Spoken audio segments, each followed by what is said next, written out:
Mark had always dreamed of a peaceful life in the upscale, suburban community of Woodridge Heights. Mark, his wife, and their 2 kids had settled into their charming home, content with the serenity and the picture-perfect neighborhood.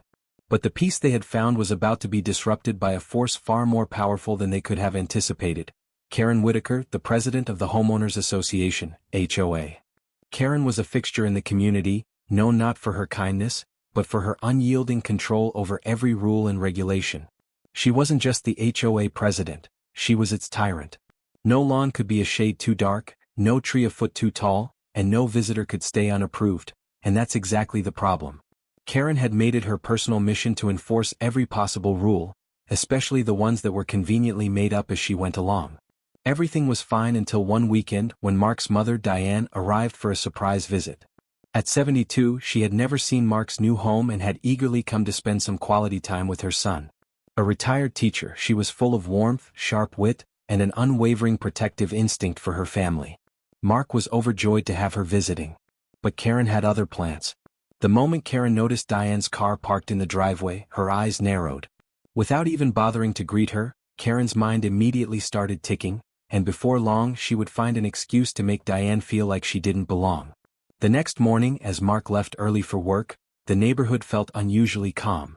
Diane, enjoying the quiet, sipped her coffee by the window, taking in the peaceful surroundings of the suburban streets. She hadn't expected any trouble during her visit. After all, she was just a mother visiting her son. But that morning, as she was getting comfortable, the serenity of the neighborhood was shattered by an unexpected knock on the door. Diane opened it to find Karen standing on the porch, clipboard in hand, her expression cold and calculating. "Good morning," Karen greeted, her tone dripping with false politeness. "I see you're visiting. May I ask, do you have a guest permit?" Diane blinked, stunned. A guest permit? She had never heard of such a thing. "I'm just here to visit my son," Diane replied, her voice confused but cordial. "I don't need a permit for that, do I?"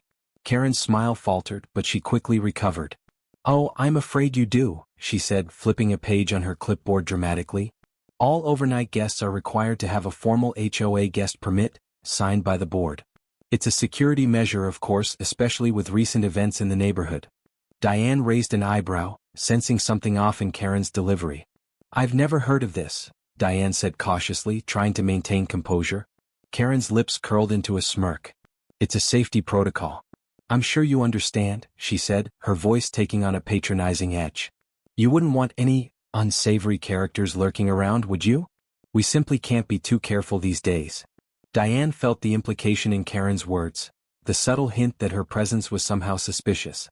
She could almost hear the unspoken message, "You're not welcome here." "I'm just here for a visit," Diane replied, trying to remain calm.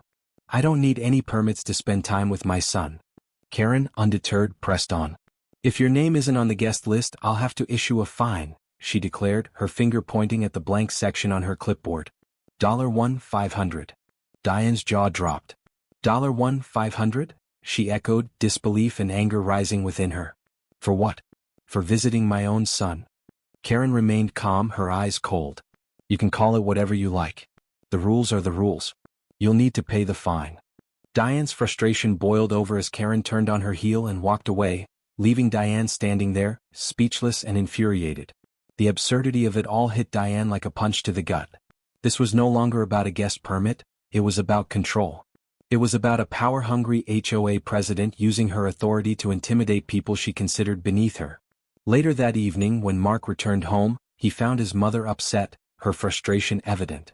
Diane didn't mince words. "That woman Karen showed up this morning, demanding some kind of guest permit for me. She wants to fine me $1,500 for staying here." Mark's stomach twisted with anger as he listened. He knew Karen was trouble. He had been receiving targeted fines for minor infractions, things that no one else had to deal with. The more he thought about it, the more he realized. This was a pattern. Karen wasn't just enforcing the rules, she was using her position to punish those she deemed unworthy, and now she had crossed the line. "I'm not paying that fine," Mark said, his voice firm. "This isn't just about a guest permit. She's targeting us, Mom." Mark's frustration simmered beneath the surface as he spent the evening pacing his living room. The $1,500 fine hung over him like a dark cloud, but it wasn't just about the money. It was about principle. about standing up to someone who had been exploiting her power and making life difficult for everyone in the neighborhood. Mark couldn't shake the feeling that Karen was abusing her position, and he was determined to expose her for what she truly was. The next day, instead of accepting the fine or letting it slide, Mark took matters into his own hands. He fired up his laptop and began digging into the HOA rules. He spent hours scanning through the community's bylaws, looking for anything that could prove Karen's demands were illegitimate. It didn't take long before the cracks started to show. There was no mention of a guest permit requirement anywhere in the HOA rules. No clause specifying that family members needed approval to stay overnight. It was a rule that didn't exist, at least not officially. As he pieced everything together, Mark realized that Karen had been manipulating the HOA's power for years. She had created new rules as she went along, finding ways to target certain residents and profit from the fines she imposed. That IT was part of a larger pattern of corruption and abuse of power. With the truth in his hands, Mark made his decision. He wasn't going to just pay the fine and move on. Not just for his own family but for the integrity of the entire community. Karen had pushed him too far. Mark knew it was time to expose her lies and show the neighborhood who she really was. Mark sat back in his chair, the weight of his decision settling in. This fight wasn't just about him anymore. It was about taking down someone who had used their position to destroy the lives of others. He was ready to make sure Karen's reign of terror ended once and for all. As he spoke to more people, the floodgates opened. Susan, the single mother down the street, shared how she'd been fined for having her brother stay with her temporarily while he looked for an apartment. Armed with witness testimonies and records of Karen's illegal fines, Mark began gathering documentation. He started collecting emails, letters, and invoices that proved Karen had been selectively enforcing rules, punishing residents she didn't like. Mark had all the evidence he needed. But exposing Karen wasn't going to be easy. He couldn't just send an email or make a phone call. This needed to be public. So, he did the one thing Karen never thought anyone would do: he organized a community meeting. Mark sent out flyers to all the residents, urging them to attend a meeting to discuss recent HOA policies. The message was clear: no one should have to suffer in silence. As the day of the meeting approached, he felt the weight of everything riding on this one moment.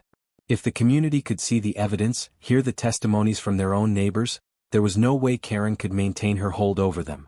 The room went silent as Mark revealed how Karen had been targeting certain families, creating arbitrary fines for those she deemed troublemakers, and using her position to create chaos in the neighborhood.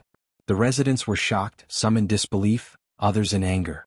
But as Mark continued, more neighbors stood up, giving their own testimonies. Susan, Tom, and Marcy all added their voices to the growing chorus, confirming Mark's findings and exposing the toxic atmosphere Karen had created. Karen's face grew pale as the room erupted in a mix of disbelief and outrage. She tried to interrupt, but Mark was ready. He turned to the audience and made a final, damning statement. This isn't just about one fine. This is about a pattern of abuse, a leader who's used her position to hurt, not help. And it's time for it to stop. By the end of the meeting, the tide had turned. The residents were no longer afraid. They were united, and Mark had given them the courage to stand up for what was right. It was clear: Karen's reign was over. The evidence was irrefutable, and the community now had the power to reclaim their neighborhood. Mark's evidence was irrefutable, and the HOA board had no choice but to take action. Under mounting pressure from the residents, the HOA board launched an official investigation into Karen's actions. As the details of her misdeeds came to light, it became clear that Karen's control over the neighborhood had been more about personal gain than community leadership. It wasn't just about unlawful fines. Karen had used her position to impose her own biased rules, target families she didn't like, and profit from the very residents she was supposed to be serving. The investigation led to Karen's removal from her position as HOA president. With the full extent of her illegal actions exposed, she faced legal consequences, both for the fines she had improperly issued and the manipulation of HOA funds.